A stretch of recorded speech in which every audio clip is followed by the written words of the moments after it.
I want to bring in NBC's Priscilla Thompson covering the developments in Austin. Peter Alexander is at the White House for us. LaTosha Brown is the co-founder of the voting rights group Black Voters Matter.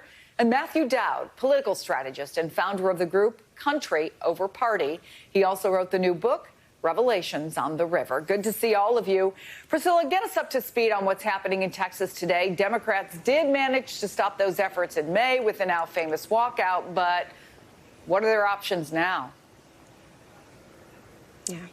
Well, Chris, they're certainly going to try to stop it again, but in a state where the GOP controls both chambers of the state legislature, Democrats know that they are in for a fight here.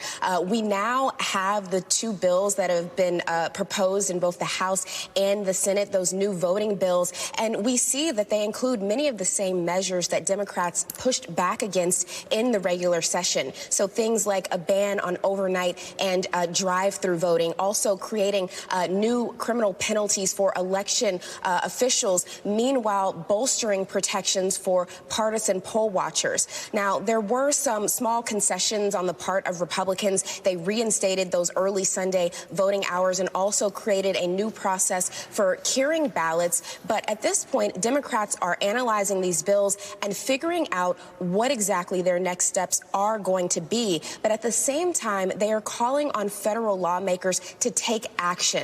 And I spoke with the Democratic caucus chair here, Representative Chris Turner, about his message to lawmakers in D.C. Take a listen to what he said. My message to them would be, we need your help and we need it now.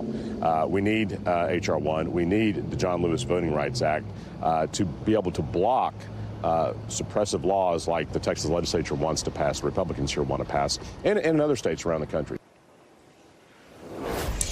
And as for what comes next here, both chambers will gavel in just a short while. But the big day is really going to be tomorrow. That is when public hearings are being held on both of these bills. And already voting rights advocates are putting out an all call, trying to get as many of their followers here to give public testimony at those hearings. Chris? So, Matthew, look, you know Texas politics well. I mean, what are the chances the Democrats are going to make any headway here? And why is this so important to Governor Abbott? I think he's only called special sessions a couple times before, the last time in, I think, 2017.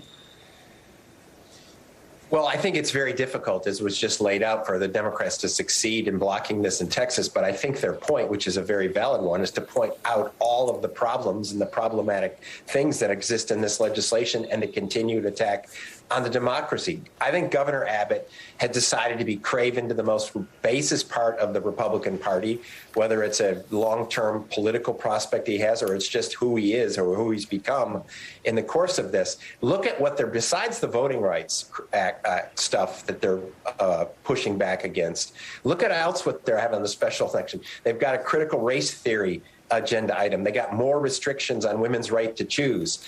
They have a tax on the transgender and not allowing them to play sports. It's filled with stuff that appeals to the Republican base. And the fascinating thing is it's directly counter what a majority of Texans want. But Greg Abbott calculates that as long as he appeals to the base and then simultaneously restricts voting so he's not held accountable for bad policies, it succeeds for him. It's craven. It's cruel, but that's where the governor is of the state of Texas right now.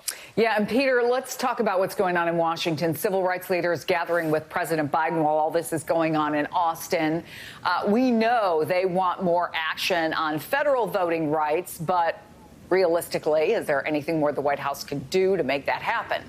Yeah, Chris, that meeting that was scheduled to last an hour, going close to 2 hours yesterday behind closed doors with both the president and vice president yesterday. And in my conversations with White House officials, you really do hear that acknowledgement of the challenges they face for anything to happen at the federal level, even really a pessimism about their ability to get anything done right now, given the Republican recalcitrance as it relates to the one bill that was blocked from further consideration in the Senate, the John Lewis Voting Rights Act. as well. That effort obviously not getting anywhere at this point. But the president, I'm told, is likely, as he has promised, to go out and try to use the bully pulpit on this issue, acknowledging the limitations. Nonetheless, there's the potential discussions happening here at the White House that he may deliver another speech on this issue as early as next week. And just yesterday at Howard University, her alma mater, we heard from the Vice President Kamala Harris, who announced that the DNC would be spending $25 million to protect voting access, to improve voter education as well. All of this ahead of the 2022 midterm elections here. But this, at the end of the day, is going to have to be about more than legislation, many of these folks say. The DOJ getting involved to try to find legal remedies here. And beyond that, they're hoping to have a repeat of what happened in the last election, even in the midst of a pandemic, where the Democrats were able to boost voter turnout by really working to get out the vote efforts around the country. Chris? Yeah, in the meantime, LaTosha, all of this is happening after the Supreme Court upheld Arizona voting restrictions. And the president of the Urban League, Mark Morial, talked about that after the meeting at the White House. Let me play it. When we look at what is happening in this nation, we see an effort to impose a system of American apartheid. You use the nullification of the Supreme Court, which just recently undercut the Voting Rights Act, to try to thwart the power of this grand and glorious multicultural nation.